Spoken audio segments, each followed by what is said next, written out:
Our subscribers get it, with exclusive access to breaking news, briefs, reactions, opinion, and process. iPolitics. Are you up for it? I'm Chris Waddell of the School of Journalism and Communication at Carleton University, and we're here at Carleton this afternoon for the second of the iPolitics panel talks. I'm joined by Frank Graves of EKOS, a public opinion pollster, and Jennifer Robson from the Clayton Riddell's graduate program in political management at Carleton University. And we're talking about the convention that the Conservatives are going to have at the end of this week. And one of the big things we think we're going to hear at the convention, because we've heard it when he can, Mr. Harper's tried to emphasize that in the House in the last little while, is to drive something between the Liberals and the New Democrats and go after both of them. And he's sitting in a position at the moment where, as Frank has pointed out, the Conservative support in recent polls is down, but generally he has a strong core of voters and support in Western Canada and significant support in other parts of the country, whereas the Liberals and the New Democrats are fighting over all the rest, which is a little bit of what the position that Jacques Chrétien was in. So, Jennifer, what do you think the Conservatives might do to try to emphasize the differences between the Liberals and the New Democrats, and what might that So I guess I would also differentiate, having been there at the time. So one of the differences between now and the Chrétien era was that for a good chunk of that time, part of the opposition was actually formed by the BQ. Correct. Right. That's right. So we're talking kind of a specific period of time when you which took a bunch of seats out of play, so no one else was going to win them. Exactly. So I'm just, if I were a conservative strategist, what would I be recommending? Well, first of all, I'd be recommending ways to kind of try and hobble the parties in terms of their mechanics, right? The Conservatives have a very efficient vote, and they've got a pretty efficient machine behind it, so I'd be looking at ways of, for example, constraining fundraising or going after union donations and things like that. All right, so check one. And then I would be focused on where are the wedge issues? Where are the issues where I can force the opposition parties into a position where they not only have to differentiate themselves against me on the governing side, but against each other on the opposition side, so they're fighting kind of a two-flank battle. And so that's where I'd be highlighting things like free trade, pot legalization, what are some other good ones? Senate reform, of course, very timely, right? And then in terms of some of the issues where I'm seeing that the opposition parties actually have more in common, I'd give those issues a wide berth, and I wouldn't talk a lick about healthcare or greenhouse gas emissions or some of those other issues, just to make sure that I keep those parties as distinct from each other as I possibly could. Frank, are there significant differences between Liberal and New Democrat supporters in the country at the moment? There might be somewhat sharper differences now. It's interesting that following the last election, for the first time ever, we had more people who characterized themselves as small L liberals supporting the NDP government than supporting the Liberal government. Supporting the NDP. Yeah, so that's really quite an unbelievable shift. And you have to realize that the NDP's success in the last election was, in large measure, it was inflated from disaffected Liberals. Also, some of the Bloc vote in Quebec that really didn't like Mr. Harper, but thought that maybe we're just wasting our vote with the Bloc. We've seen this for a long time. The channel doesn't seem to be changing. Let's try something different. Those were, I think, a lot of the key drivers which propelled the NDP to unexpected, unprecedented heights. There's still, our polling has the NDP tied with the Conservatives. I would stress that in the current polling, that even this very auspicious vote-splitting scenario, which is almost at a perfect storm, we have, in effect, really got almost two Liberal parties now in Canada going toe-to-toe with two leaders that are, relatively plausible.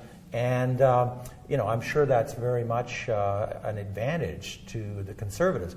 But despite whatever advantage that produces, if they remain at the levels they are now, and I don't think they will, it just doesn't work. You cannot concede what we have in our last polls, which is something like 70-odd% of the electorate to those two parties, and think you're going to have a chance of forming government. This whatever magic of vote splitting. So, but yes. So some of the convention, does Mr. Harper at the convention this weekend have to do something to try to get some of those people back that left that maybe aren't quite as keen on the Conservatives at the moment? That's a bit of a difficult mission right now. I think he has to put that in abeyance and make sure he hangs on to his base and hope the other two can kind of fight it out, as you're suggesting. Which he would want how happily encourage. Yeah, but there are differences between them, and there are issues. I don't think they're all that different. I mean, they're scrambling to be the same on pot And we like free trade too. Now what? You know, which is about as likely as the government liking. We like intervention and regulation to make sure that consumers don't get what. So there are, everybody's kind of the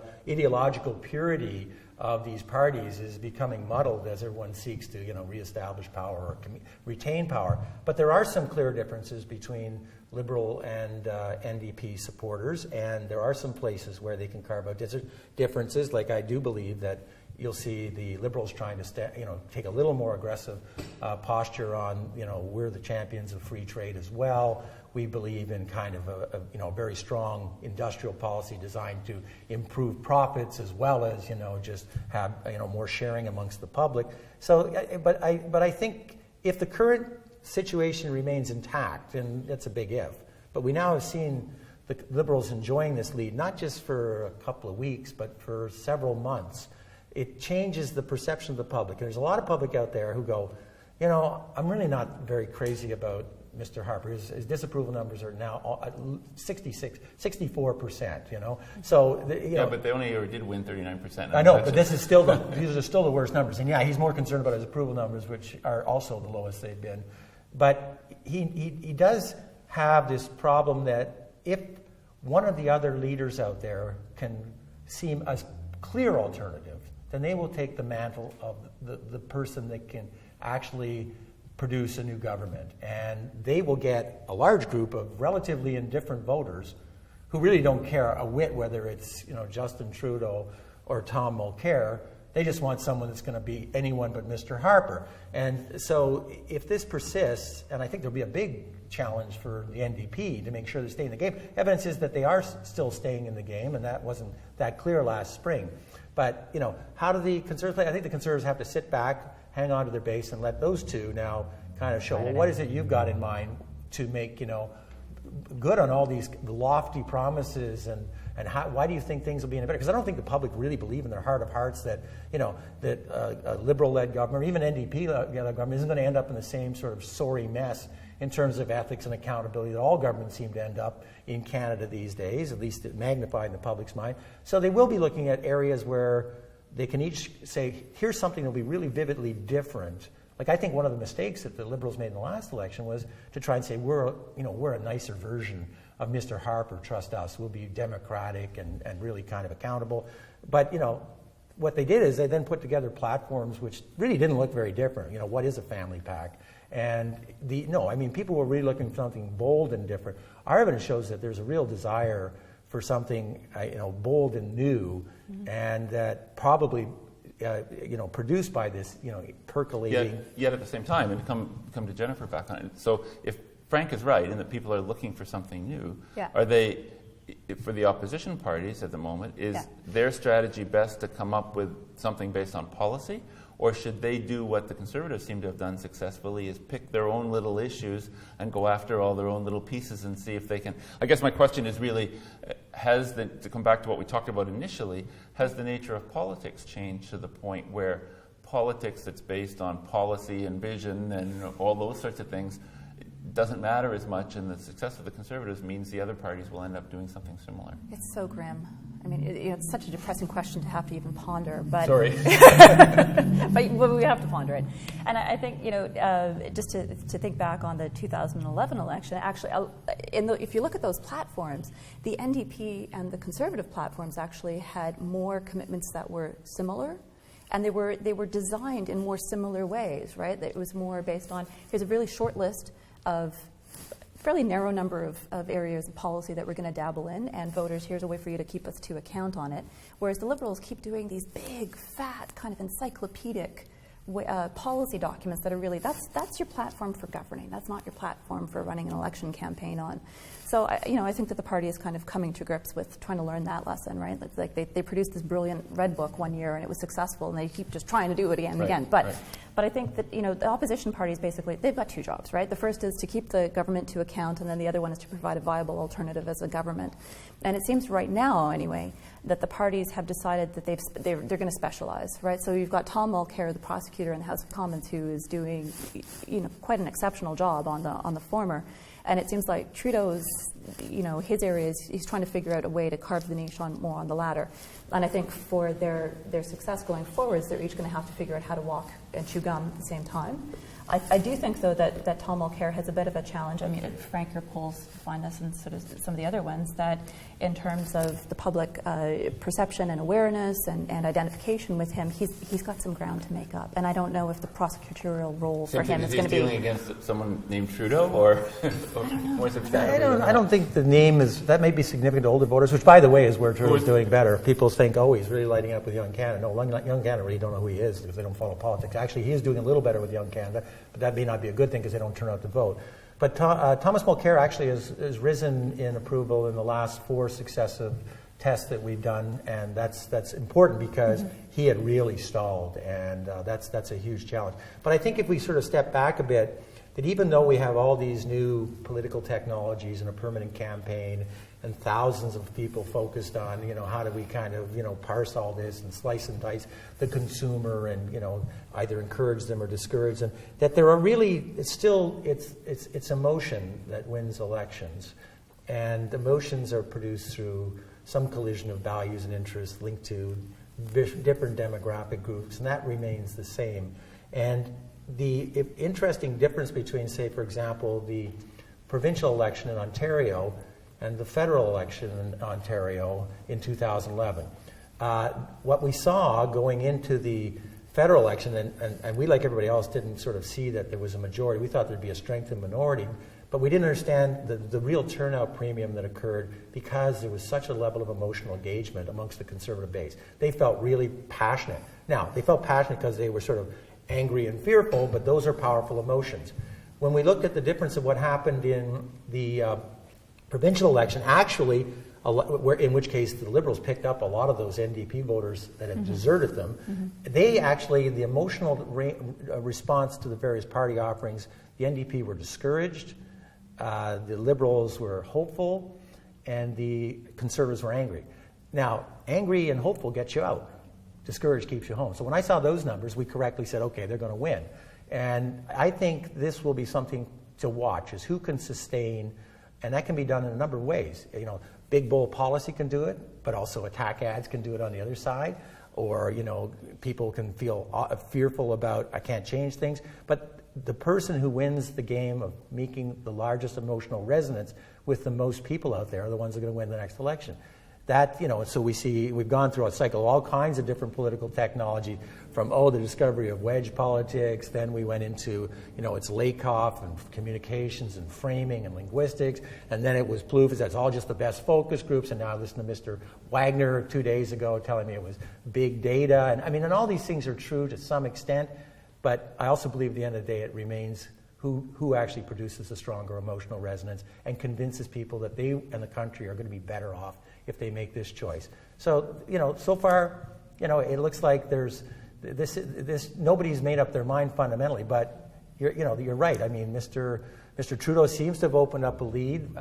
It's going to be whether people that's... are prepared to take a look, whether they decide Yeah, to it's do more anything than or not. it's actually more than a look now. So, this, because we've also, you could compare this to periods where Mr. Dion and Mr. Ignatieff also enjoyed leads. They weren't this large, and they certainly weren't this sustained. And you could explain them in terms of, people were really upset about prorogation, or some other factor. It was a convention panel in case of Mr. Dion. This has a different kind of flavor. Now, whether it's sustained is anybody's guess, but it's certainly something we haven't seen in a long time. And I think, he doesn't have the same, people aren't saying, I think they will be starting to say, okay, so what is it you're actually going to do? Maybe you're talking about the right issues, but what's your prescription? Right. But, I think right now he's sort of looking in pretty good shape. And but it's a long time to go. Yeah, it's a very long time to go. And as we've seen, lots of but he might become the target. I think he might become the target. Well, that's true. That's true too. Yeah. Coming back to where we started when we were talking about the public and Canadians and Canadians' interest in politics, some would argue that the events of the last couple of weeks may have gotten a lot of people more interested in politics than they've been interested in politics for quite a while. Now, it's events surrounding scandals, surrounding personal attacks, surrounding all these sorts of things. Is that something that can be sustained in the period from now to the next election, or is it I'm talking not so much about the personal attacks, but more about if everybody's interested again all of a sudden, is that just going to turn out to be a blip and everyone's going to go back to say, well, I'm not that interested? Maybe. It's sort of like saying people like watching airplane crashes gets people interested in flying. I don't think it does. Well, no, I don't really think so either. I think, wow, is that ever awful? Doesn't mean, boy, I really... No, it's there's prurient curiosity. By the way, don't discount the fact that, and I'm pulling on it right now, so we'll see what happens, but a lot of this focus is a north of the Queensway type of phenomena. I think there's certainly... Like a downtown Ottawa phenomenon. Yeah. This is, might be watching I'm not going to be very surprised if when we take the needles this week, they haven't moved all that much. There's going to be... there's lag effects for these sorts of things, so the level of, wow, is this ever fascinating, unprecedented? Yeah, maybe so. But two different things going on. One could be the question of whether people are thinking about who they might support or who they might not support. Yeah. Right. But the other question might be, gee, something's going on here, and maybe I should be paying a little more attention to it than I've been paying in the last 3, 4, or 5 years. There's some responsibility for having stopped watching. Well, I don't know whether they get to the point of responsibility or not, but is it likely to actually generate any of that, gee, maybe I should pay more attention, and if so, is that something that can be sustained for a while? Now, Frank is negative and doesn't think so. Frankly, no. Well, I think we'll see it for a little while. Simply because of the general decline? Because we've seen this before, and what it does is it actually attenuates interest in politics, particularly for younger people. And I don't mean younger 25 and under, I mean younger under 40. Remember, our median age now is 42. Just think back, you wouldn't remember, but our centennial, it was 2026. Right. Our Sesko centennial will probably be 48. I mean, these are huge transformations. I don't think the original Trudeau wouldn't have won all those close races. Wouldn't have won all those close races with Mr. Stanfield if he had this electorate. He would have won every time. So, but it does mean that this has produced an unusual skew. But I think what we're seeing is that older people go, yeah, that's sort of, I'm interested, I'm mad as hell, we got to fix that. Younger people just go, oh, wow, that's just awful. I want nothing to do with that. It doesn't get them energized. Jennifer, different view or the same view? Maybe a slightly nuanced view. I think it is actually interesting that at least the politicians right now have a sense that the public is watching and they're trying to adapt and adjust their behavior accordingly. Like if you do a Google search now for some of the senators' last names, one of the first things the hits that comes up, their address. People are looking, it seems, maybe for ways to get in touch and voice their opinions and things in a way that maybe not that hasn't. Not their home addresses versus. We're supposed to the pitchforks out the front. Okay, that's a whole different issue. Whole different issue. So no, I agree that after, there's only so many hours of this that you can watch before you need to take a break and change the channel and frankly, who are the people that have the time and the energy and the effort to watch all of these events unfold? It's the people who are already politically older engaged, people, right? Frankly, And or those of us for whom it's our job, people right? Back to the table, they want to hear aspirational politics. They want to hear about things that dream of a better future and all those sorts of things, which Obama, for example, actively and accurately played.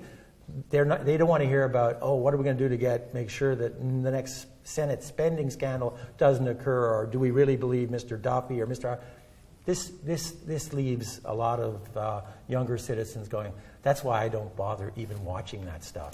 So what does it mean to me? It'll depend whether somebody in the field right now can come out with some other message that gives people, while they're still paying attention and watching, gives them something else that they want to watch and want to pay attention to. And that's a big if. And what's the time frame for having to do that? You have to do that within the next couple of weeks, the next month, before the end of the year, sometime? I'll be very surprised if the demographic composition of the next vote looks much different than the last one.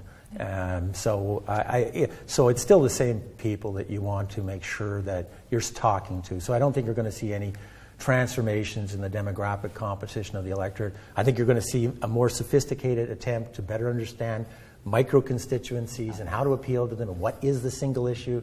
And you'll also see at the same time, I think, that people will be also looking at what's the macro issue, will unify this thematically and make people think at the end of the day, this is a better choice than that.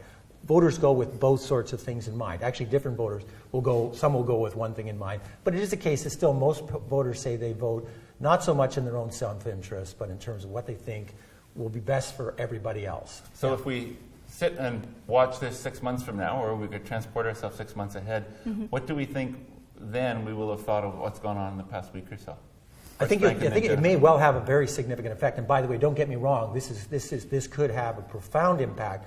The Liberals sat in the penalty box for 10 years over sponsorship, which may or may not turn out to be as bad or worse than this particular episode. So issues like this can absolutely reshape political futures and the political landscape. And this may well be one of those. We don't know yet. What I'm saying is I don't think it's going to deal much with this sort of overall malaise. This democratic malaise is not going to be helped by people saying, oh, wow, democracy is a really crappy thing. Boy, I better get back and vote. No, I think that's unlikely. Jennifer? 6 months from now, I think we're actually going to have to, 6 months from now, we're going to start asking ourselves questions about the role of political staff. Lots and lots of questions, right, that keep coming up, and I think that's going to continue to be an issue that politically we're going to have to deal with. I'm looking forward to seeing what happens with the by-elections. I think that's going to be a real early barometer. I'm interested to see what happens with Provencher. I don't think it's going to be close by any stretch of the imagination, but I'm interested to see what happens with the turnout. Well, that would play back to the question of whether, in fact, people are more interested, at least in the short term, or not. I have a kind of, again, a somewhat skeptical view of by-elections, having looked at them and screwed up in trying to predict them many times in the past, because they're extremely difficult to predict.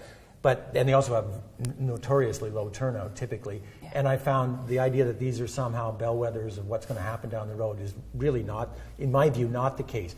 Everybody in the parties and all the pundits and everybody else who watches them obsessively thinks just that, and they do have strong motivational impacts on how your people out there are going to see their role and their prospects. But in terms of affecting the actual electorate and what happens in the next election, I find it be very hard to find any relationship whatsoever. People tend to see these as, they're seen in very different terms by the electorate because they're not voting for the same stakes. It's not who's going to be your government, who's going to be your prime minister, so people can send signals. And again, you don't find that many people. Typically the turnout, it'll be interesting to see the turnout, but the turnout levels are typically even lower than those abysmal levels you see at the federal level, like often half. Presumably it could give a little bit of a lift or a deflating effect to the opposition leaders. For the workers, absolutely it will. Yeah. It's very, very important for that reason. Yeah. Okay. On that note, why don't we end this session of iPolitics panel talk. We've been talking about Canadian public, Canadian interest in politics, and we've had a pretty exciting week in which to comment and talk about it. So I'd like to thank Frank Graves from EKOS and Jennifer Robson from Carleton University, and we'll be back again in a couple of weeks.